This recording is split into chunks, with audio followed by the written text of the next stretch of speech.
This is episode 13 of Pucks, Putts, and Properties. As always, Mark Strand, your host, with my co-host, Danny Taylor. Danny, we've got a great interview with Aaron Dyck coming up. We got a banger. Now, it is a little bit different for all of you listeners. A little more techie, very informative. Love the way he speaks, direct. Obviously, he's read a couple books in his day, so he's very intelligent, has done very well for himself. And, so he's a marketing manager with In2 Marketing. Just a really neat conversation that we had with Aaron, and also talks about his father-in-law's memorial golf tournament that's coming up. Yes. And the amazing things that Mike Holiday did for developing a school in the Congo and the legacy that he's left. So that one's coming up at the Cataraqui Golf and Country Club here in Kingston. It's in June, I believe. Yeah, we'll be promoting that later and closer to the date. Yeah, for sure. Yeah, so a really neat golf tournament. That's the Mike Holiday, the legacy that he's left with, amazing things that he's done with education in the Congo. So we'll send it over to that now. Danny and I would like to welcome our next guest to the Pucks, Putts, and Properties podcast, Aaron Dyck. Aaron's the virtual chief marketing officer with In2 Communications. Thanks for joining us today, Aaron. Hey, thanks for having me, guys. Bridging between marketing and revenue, take us back to what was your aha moment that made you realize marketing was being treated as an expense instead of a growth engine. So I started my career in Kingston with a software startup company, actually in the print industry and the office technology industry. We created a software as a service back in 2003, 2004, and we sold it to independent copier dealers in the United States. And when I realized that we were selling software, and software is just a tool like a hammer, at the time, people, software as a service was just kind of getting started and that type of thing. They needed marketing. Like, they needed some way of connecting the dots between, I've got this tool and how do I tell people I'm good at what I do, and what does it really mean, and how does it connect to the audience? And so that was really the start of it, to say that, what, if we're going to start selling software, we're going to do things that are going to impact revenue and change the way that people go to market and update their sort of service offering, then we should support them from a marketing and communications perspective, so that when you come to someone's website or you go talk to someone, those two things are connected. Gotcha. You've led some teams through 9-figure growths and some Emmy-winning campaigns and award-winning strategies. Can you tell like a behind-the-scenes stories that maybe not many people would know about, that you're kind of really proud of still, that that you can kind of shed some light on? Yeah, I mean, I think, yeah, sure, there's a super cool story. So as we were going through, growing the team and trying to get into bigger boardrooms, right? Get a seat at a table with bigger companies. We had an opportunity to pitch to Amazon's global retail service. So even though Amazon's on the online brand, they do a significant amount of retail business. So think like Best Buy, Target, Walmart, that type of thing. You can go in and you see those retail kiosks, right? So however it worked, we worked the Amazon angle, the partners, and we got a seat at the table with Amazon to really bid on doing global retail marketing for them. So redoing all of the point of displays within like the Best Buys, as an example. And I'd never gone down that road before. I've never had that experience, and so I had a team. We had 35 or 40 people sequestered in a room for around 30 to 40 days, coming in on weekends. They gave us a brief that was not very long. I want to say like 3 or 4 pages long. And they said, hey, help us rebrand our retail locations, help us connect with the buyer in store and online at the same time, and help us stand out against, our competitors like a Google. And so we did a lot of research, and we did a lot of, had great people with branding experience and marketing experience in the room. And we put together this really killer plan. And we went and pitched it to Amazon. And after about 45 or so days, and we were competing against the incumbent, right? So we were the outsider in this situation. And long story short, we didn't win. But I think the good news out of it is no one won. They decided to stay with status quo, and they didn't move forward with anyone. So in that experience, it was really great to be in the pitch and to the build and to understanding kind of how to connect with the buyer in store and then online, and help Amazon kind of take their business in a different direction. And how have those experiences shaped how you approach marketing today? Yeah, I mean, I think, that experience specifically is that I think when people think about marketing, they think about things and tactics like I'm going to do a video, or I'm going to put out a LinkedIn post, or I have a website. I think often people, and it doesn't matter, you don't have to be an Amazon, like you can be a small business to a really big business. They forget about focusing on the client. Who are you selling to? And we call it an ICP, or an ideal client profile. And I think that it's really important that businesses of all sizes establish who their ICP is. Who is it that you want to sell to? And then once you establish that, what questions are they asking about your product or service? Like, why would they be interested in you? And then why you versus the competition? And I think if you can kind of step back in that notion and understand sort of where you are in the marketplace and who you're trying to sell to. So if you think real estate, right? Am I going for, this level, houses, or am I going for this level house? What's the market look like where I live and where I work? That'll really help you establish sort of the North Star with your marketing initiative. Nice. I mean, most businesses say they want growth, but few know how to align marketing and sales. What are you seeing right now? The biggest mistakes you see companies, big or small, in the market right now? The biggest mistake I see right now is you have two siloed teams. So you have a sales team doing sales things, you have a marketing team doing marketing things, and then internally the operational connectivity of that is broken. So a salesperson goes out, has a great sales call, they put that information in their whatever CRM or backend system. The information is either incorrect or not consistent, and then no one manages it. And then how does it get to marketing? Marketing doesn't know what sales are doing, so they just do marketing things to make themselves feel good. You have a CEO, owner, or manager saying, I need both things to be working at the same time. And that disconnect, and that sort of stops the bus from a marketing perspective. When companies are going after leads, how do they go to target the right leads? Whether it be a change in strategy or mindset, what needs to happen? I kind of look at marketing, Mark, as really kind of like two speeds, right? Think of marketing as two-speed marketing. You have one which is like brand awareness. Who are you in the market? Do they know who you are? They know what you do. So those are things you want to put out. That's like the long-term game. That's where you want people talking about you when you're not in the room. And then the next is sales activation. Who's in the market to buy my product and service today? And so we have to think about how we're going to market to each one of those groups and making sure that we're consistent with what we're doing. And that's the other thing that I see that organizations fall short on, is they do a lot of stuff maybe for a couple months and it falls off. And then they start doing stuff again and it falls off. That level of consistency and staying in front of the people that want to buy today, but making sure you're top of mind of the people that may want to buy your product or service down the road is really important. Nice. I mean, you talk about some shortening the sales cycle and increasing lifetime customer value. Can you shed a little bit of light on like what that really looks like in action in the day to day? Yeah, I mean, I think that the most important thing is that where people interact with your business in shortening that sales cycle is it's making sure that you're educating them. I always Mm. tell people that people are typically online for two reasons: it's to either become entertained or to become educated, right? And to buy things, right? But in order to buy things, you have to become educated. And I think that that's the miss, is like, how do we educate our clients on the products and services that we have? And I just put out a post today on LinkedIn about brand distinctiveness, right? I mean, I think one of the things is you walk into a business and you get that feel of who that organization is when you walk in the front door and you shake their hand, you look around, you meet the people, you're like, wow, it's a really great place. But then you go online, you're like, wow, there's a huge disconnect here. Like, I don't know who these people are or what they do. Think of it like if you want to recruit people to come work for your business, right? What you look like from a recruitment standpoint online, your website and their content, does that reflect the culture that you have internally, right? And so we want to make sure that those things are aligned and consistent. Mm.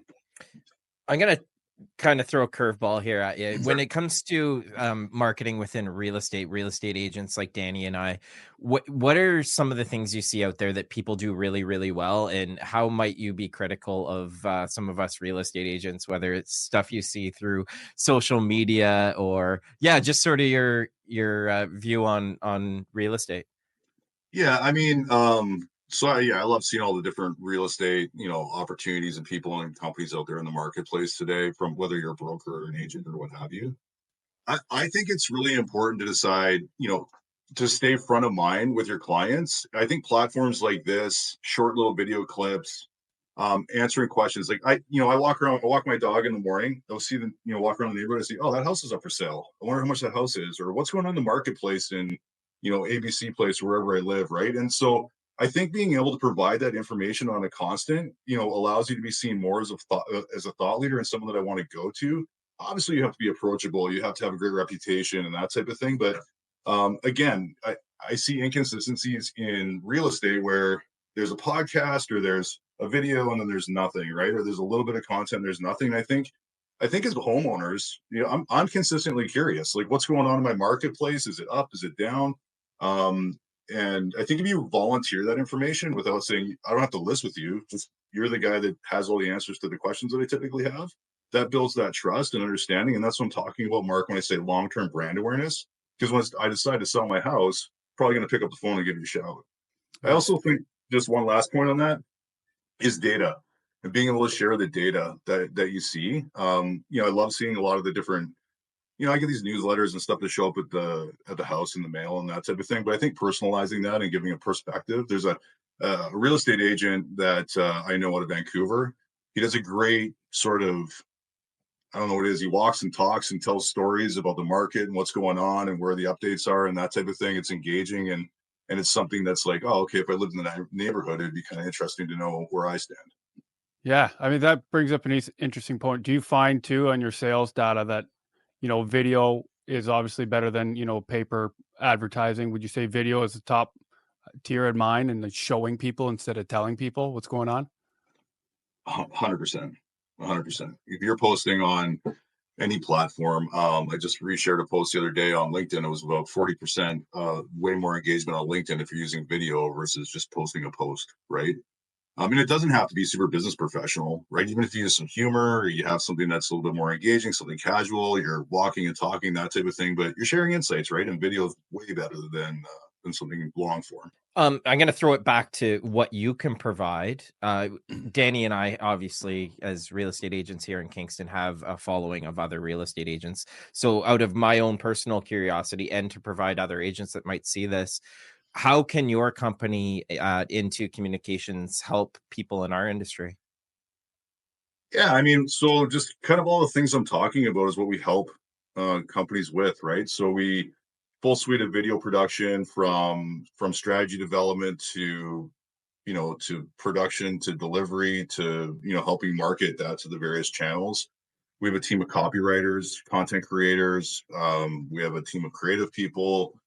We have researched people. I mean, so depending on what you're going to do and where you're going to go, we craft kind of. I always tell people it's a bespoke suit because it has to be specific to you. And then we take that strategy, that ICP, that research, the stuff we've been talking about, and then we put it into place. And then we deliver it, we manage it on your behalf, and then we provide you the data and analytics on how effective it is.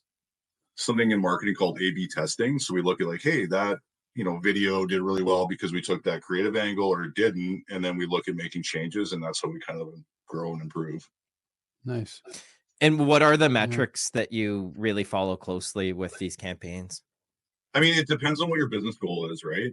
And if you're in brand awareness, it's longer term. If you're in sales activation, it's shorter term. So maybe you're looking for something where, in your world, it's about what kind of engagement are you getting, what kind of demographics are engaging with you. We have different technology that can tell us what questions people are asking about your business online.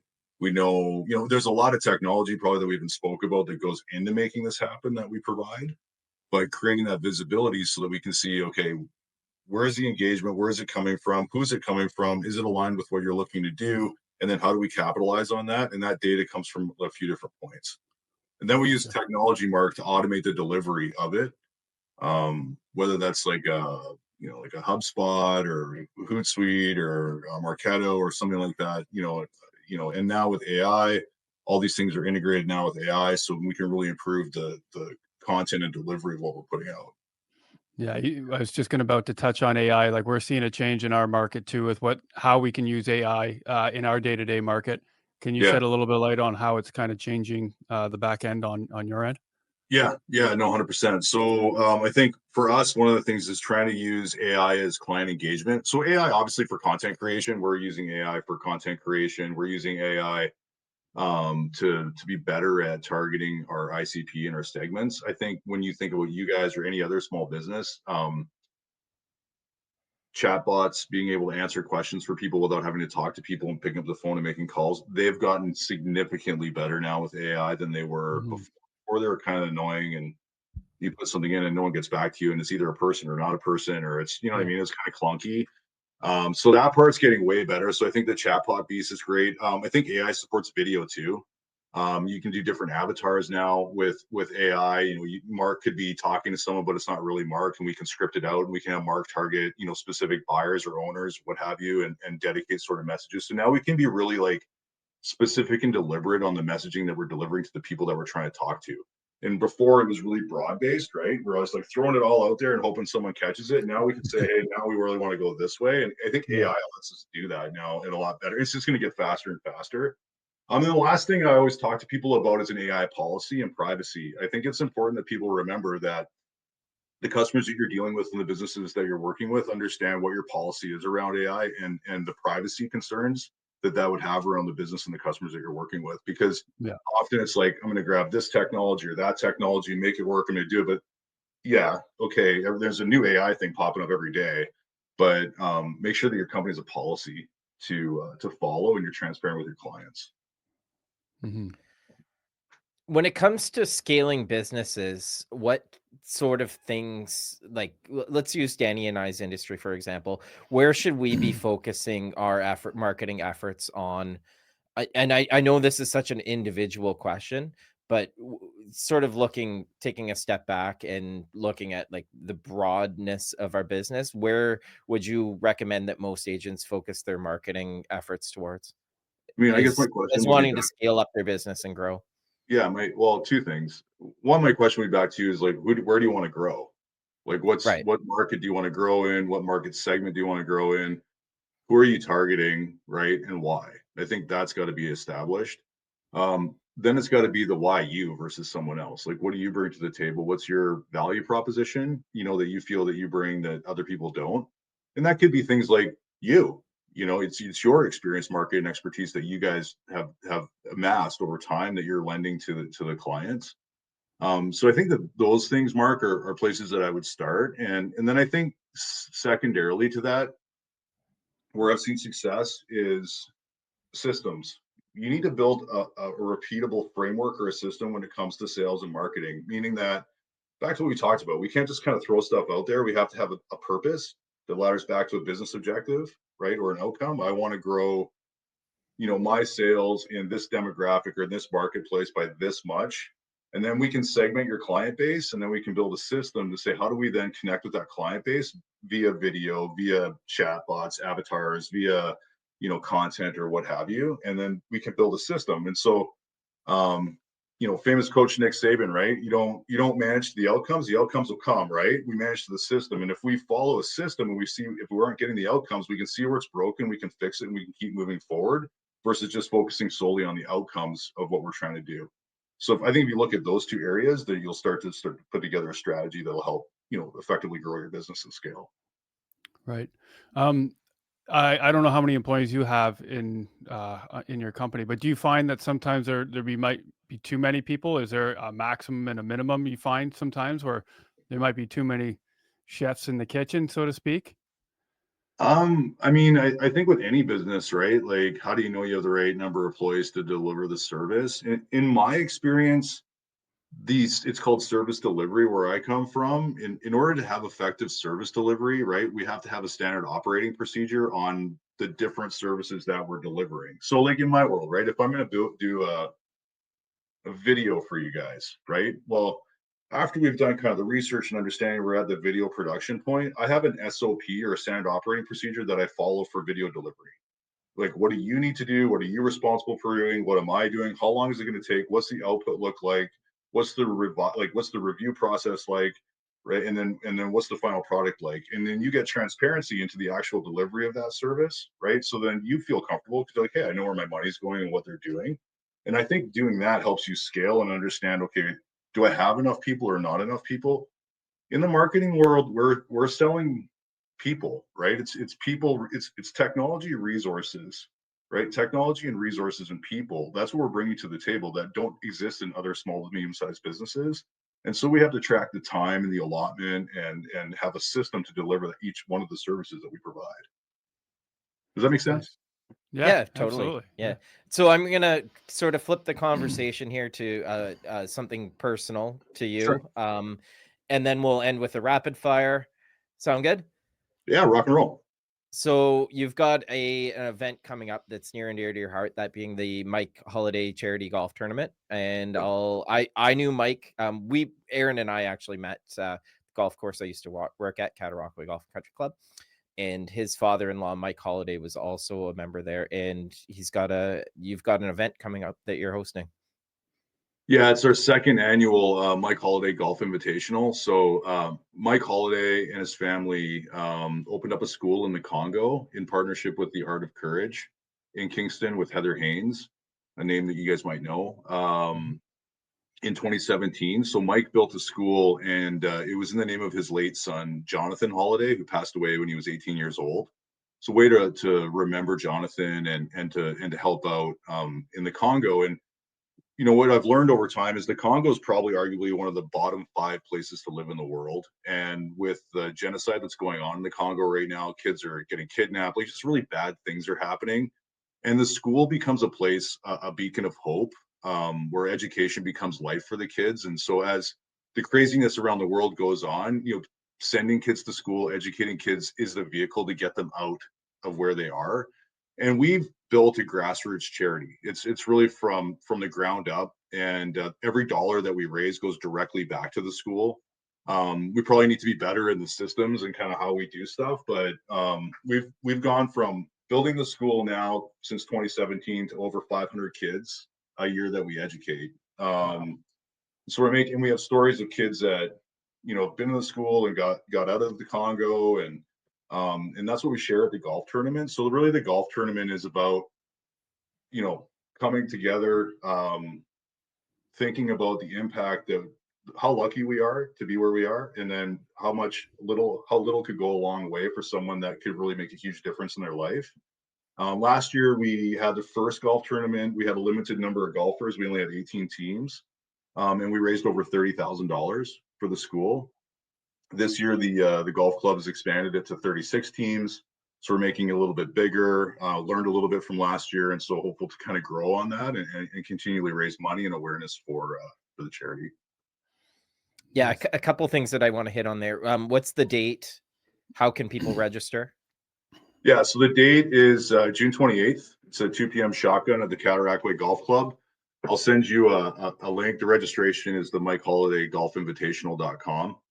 Yeah. So I can send you a link if you want to put it out there. And yeah, I mean, it's even if you're not a golfer, we'll do full golf, tea time. There's lunch is covered, food and drinks are all covered, and then there's an after party. So for the people that aren't golfers or family and friends that just want to come after and hang out, you can come to the after party and silent auction prizes and help support the cause. Yeah. Nice. I just want to talk about Mike just a little bit, so people can get a sense of who Mike was. His nickname was Fridge. He's a very large man, large in stature, and really captivated a room when he walked into it. Now, I didn't know Mike all that well. I'll admit to that, but I see these pictures of him in the Congo actually with these children. Super, super cool. Maybe you want to talk about Mike a little bit, Aaron? Yeah, Mike was my best friend. Now, Mike and I weren't best friends the day that we met, but over time we became best friends. And I used to tell people that Mike was Facebook before Facebook. You know, he was the guy that would connect people. You know, he might meet you, Mark, and hear that you're interested in, you know, going to Cuba, and then he go, you know what, I got a friend that lives in Cuba, and I got another friend that owns a condo in Cuba. Next thing you know, you're connected to a guy that has a condo and lives in Cuba, and will totally hook you up with everything you need to know. So he was that guy, and he was selfless, and he was super generous with everyone that he met. I walked into a Starbucks one day downtown on Princess Street. I was working at Printfleet at the time, and I'd left the office to go get a coffee, and kind of a long line out the door. And I get up there and I look behind the counter, and there's Mike Holiday serving coffees behind the counter. I'm like, well, what are you doing? And he's like, nah, I bought everyone coffees here, and now I'm just hanging out. And he was serving coffees to random people behind the counter just because, you know what I mean? So you know, and yeah, so that's who he was. He was the fridge because he was built like a fridge. You know, this is the trophy for the Mike Holiday Golf Invitational. It's a fridge.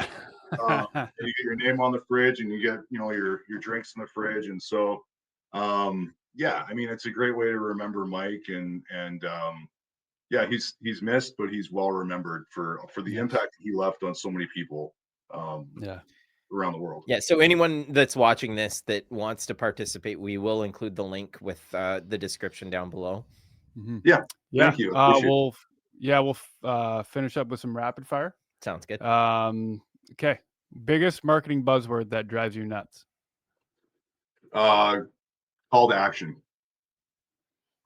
Why? Because the people don't really know what it is. What is a call to action? I don't know. Like, is it like, do I fill out a form, or do I pick up the phone and call you? Like, I don't know. How about the word synergy? Oh my goodness. It sounds like we've got some great synergies together. What does that mean? It's a vibe, Aaron. It's a vibe. You got it. If you could only measure one marketing KPI for the rest of your career, what would it be and why? Oh, one marketing KPI. My marketing KPI would be conversion. Right? Someone wanting that. Someone wanting to have a conversation with me. Someone wanting to learn more about what it is that I do. Nice. Love that. One book, podcast, or mentor who changed your marketing game forever? One book, podcast, or mentor. So I do listen to a couple of different podcasts. You know, I listen to the Gary Vaynerchuk stuff just to kind of get his take on things. I like Marcus Sheridan, to be honest with you. Marcus Sheridan wrote a book called They Ask You Answer. I thought it was really easy to understand, and I think it's relevant to the businesses that we all work in today. You know, maybe not so much for that Amazon example that I gave you, but for your straight up, you know, SMB, small medium-sized business, I think he does a great job. He took a pool company from bankruptcy to success, and he has a great story. Nice. In one sentence, what's your personal definition of a revenue-driven marketer? Someone that is focused on aligning sales and marketing and measured by data. That's amazing. Love that. Yeah. Yeah, Aaron, anything else to share with us? We always wrap it up with how people can be in touch with you if they listen to this and are interested in reaching out to you. I mean, first off, thanks a lot for having me on here, and I really appreciate you talking about the charity and talking about what we're doing at the golf tournament and how to raise awareness. And I'll send those links to you. And yeah, it's been great. I wish you guys all the best of luck. Yeah, and how can people reach out if they're in looking to have their marketing supported? Yeah, best way is to reach out to me at Aaron at in2communications.com, or you can find me on LinkedIn. Nice. Perfect. Awesome. Amazing. Thanks for doing this with us today, Aaron. Thanks, Aaron. Much appreciated. Awesome, guys. Take care. Talk to you soon. Okay. Thanks again to Aaron Dyck for joining us on the podcast today. And we're going to talk a little bit about hockey. And the golf world's been a little bit quiet. We've got the next major coming up too, but let's start with the Stanley Cup playoffs. We haven't done a podcast since the playoffs have started. I know. And obviously there's so much to talk about, especially with the first round. It's always the best part of hockey is the first round of the NHL playoffs. I would say it started a little slow, the first round, but then it got really good. I think the two classics were the game sevens between Colorado and Dallas, and then obviously Winnipeg and St. Louis. Yeah, that Winnipeg goal. Oh my goodness. It was sent chills, right? Yeah. Like you can see those games being on ESPN classics, right? In yeah, what was it? 3 seconds left when they scored that goal? It was 1-6. Cole Perfetti. He got both in the last 2 minutes to tie the game, and obviously they won in overtime. But what a series. Like St. Louis has been the best team in the NHL almost since like the Four Nations, and then Winnipeg being one of the strongest teams in the West almost all season. So what a first round matchup that was. And then obviously Dallas, Colorado. You almost feel bad for the teams that are in the Central Division because like those three teams could have a strong, legitimate chance of winning the Stanley Cup, and they just happen to meet in the first round, right? So yeah, it's really interesting to see in the playoffs the parity amongst the teams of those teams that make the playoffs. It feels, although we haven't had a major upset, yeah, it feels like any one of those teams could advance, though. Yeah, they really could, especially in the Central. And then going into the East, like again, there hasn't been many upsets. Like right now, we got Carolina's up on Washington, which, on paper you could say that would be an upset because Washington won the President's Trophy. But I mean, I think a lot of hockey experts just going through the numbers and then what's on paper, like Carolina's the more experienced team in playoffs. So I don't think anyone is surprised that Carolina would come out on top there. But it'll be interesting to see. We got Game 5 tonight between Toronto and Florida. Yeah, series is tied two games apiece, and I'm just really excited with all the Canadian teams. Personally, I would love to see a Maple Leafs Edmonton Oilers final. Oh, That is what I'm going for. Yeah.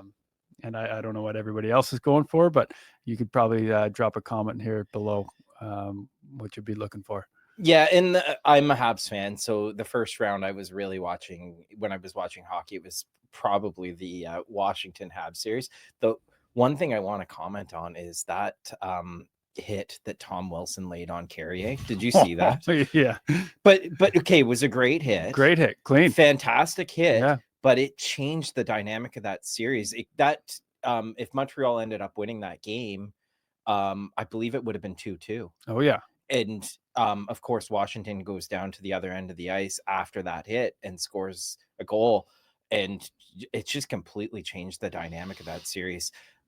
I want to talk to you about big hits in playoffs. And a guy like Tom Wilson, he really can influence a game out there. But I want to talk historically to whether you think a guy like Scott Stevens would have a place in the NHL today. 100%. Yeah. You look at the teams that have actually won the Stanley Cup over the last 5-6 years, they all can body check Right. significantly. And it's like not even just the first line, it's top to bottom, right?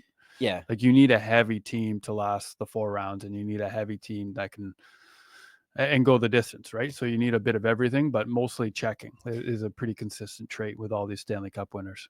Yeah, I would just be curious in the game today. Like a guy like Scott Stevens is definitely one after players' heads in that era. Whether he would find a way to clean his game up to remain relevant. Yeah, well, like Tom Wilson, I think he's significantly undervalued. Like I could see Team Canada maybe giving him a shot at the Olympics.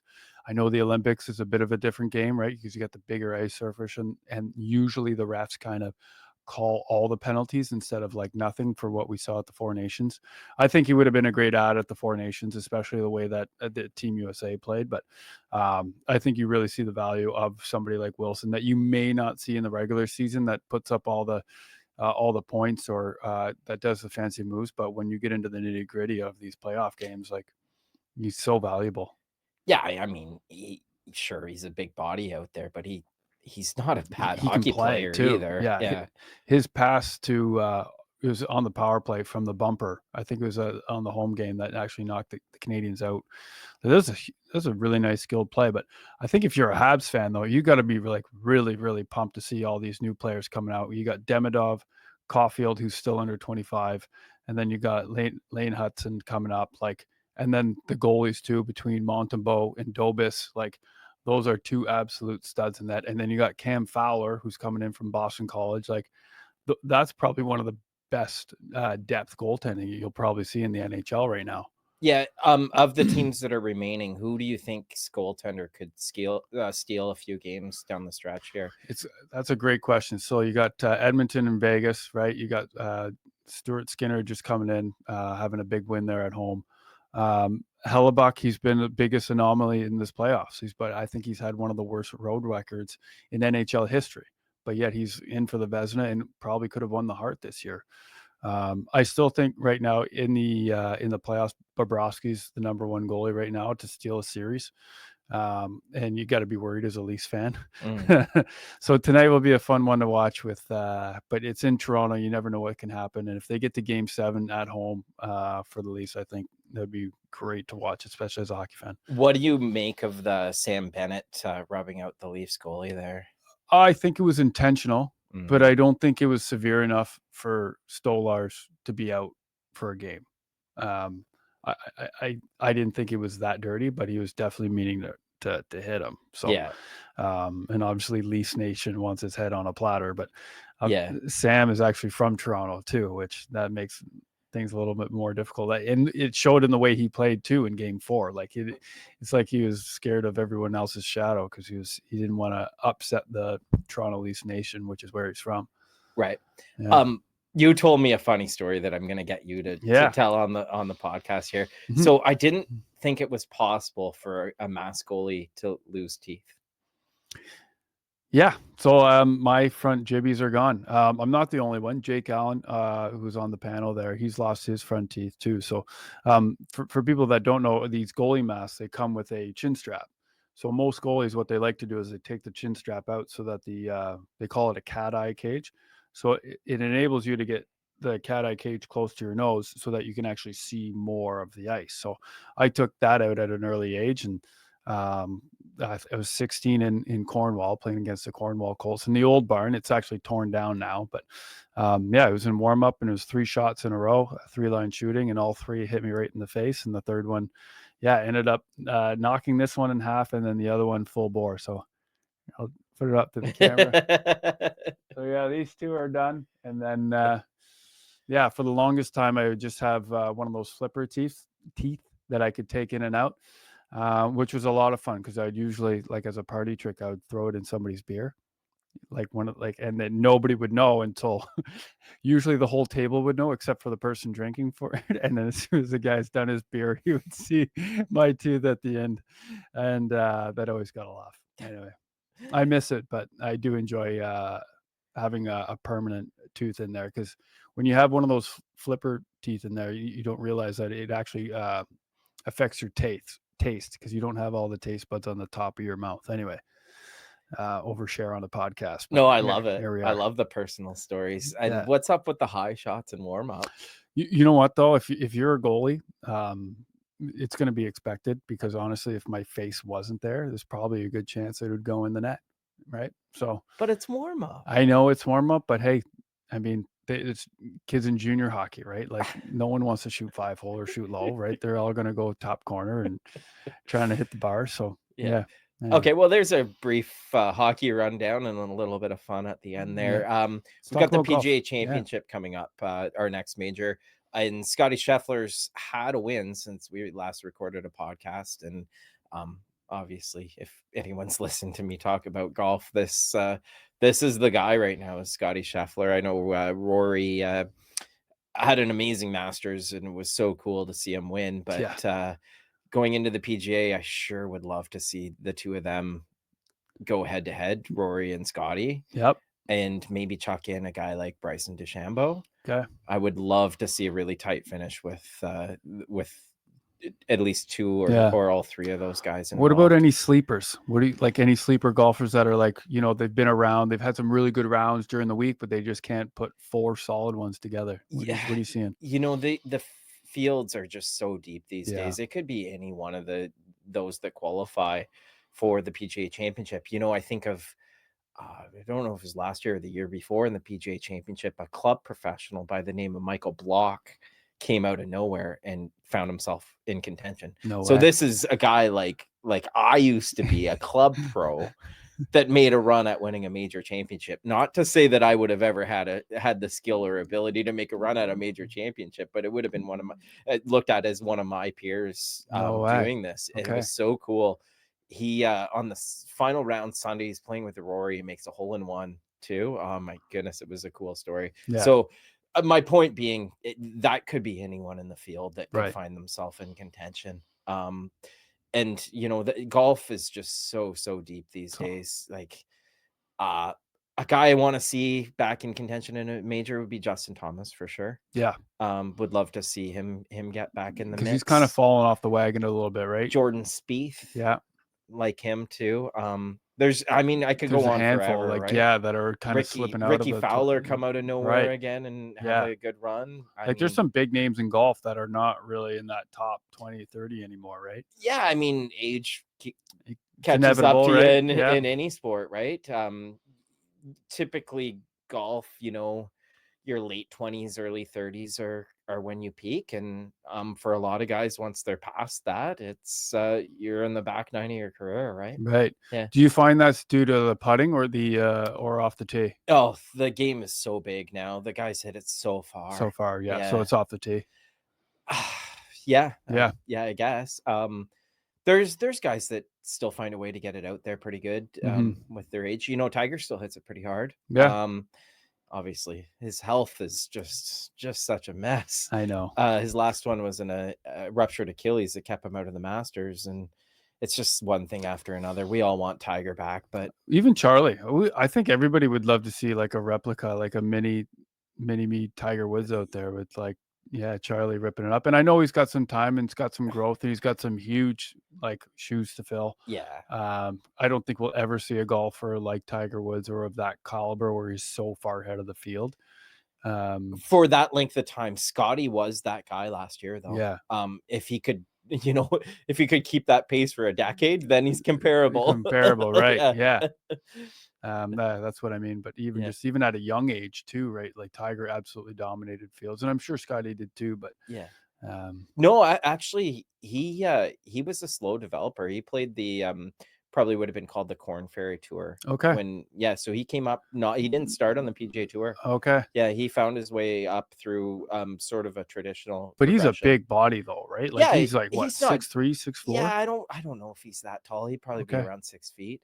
Okay. He just has a way of hitting it consistently, right? Yeah. Watched him on the range last spring, and it's like every shot looks the same. Yeah. Which is kind of boring to watch, right? Where you're just imagine being able to play golf that way, though. Yeah, I mean, predictable. Yeah, no, I can't actually because I've never done it. I've had glimpses of it, but you never hang on to it for super but long. he just seems like the golfer that has that aura that just like nothing phases him. Yeah, I think he keeps himself pretty present, and he actually comes across very humble too. Yes, yeah. Like some guys, you see a bad shot and you see the reaction, but you don't see that like knee-jerk reaction where he's kind of like throwing a club or like any kind of gesture. At least for when I've been watching golf. Yeah. Well, usually when you're watching Scotty, he's cruising along to a win, so it's tough to get so angry to throw a club when you're doing that. Yeah, no, that's fair. He is the kind of guy that could walk by you in the street and you might not notice him, whereas Tiger would have. Like him walking downtown Kingston, it'd have 1,000 people. Like, oh my goodness, Tiger Woods is in the city. No, for sure. No, Scotty Scheffler's got a nice little dive body on him, right? Like you could mistake him at the grocery store, right? So, but that's why you like him, but also because he can throw darts at a golf green too. Yeah, he's sort of an everyday guy. What's going on real estate wise these days, Danny? You know what? Properties are starting to move. I would say properties always look so much better with the leaves in. Right, spring cleaning is right around the corner. Like at least on my end, right. It's never been more prevalent to price a property correctly. I still think we're slightly in a buyer's market. We just had our election. Things are starting to settle down now.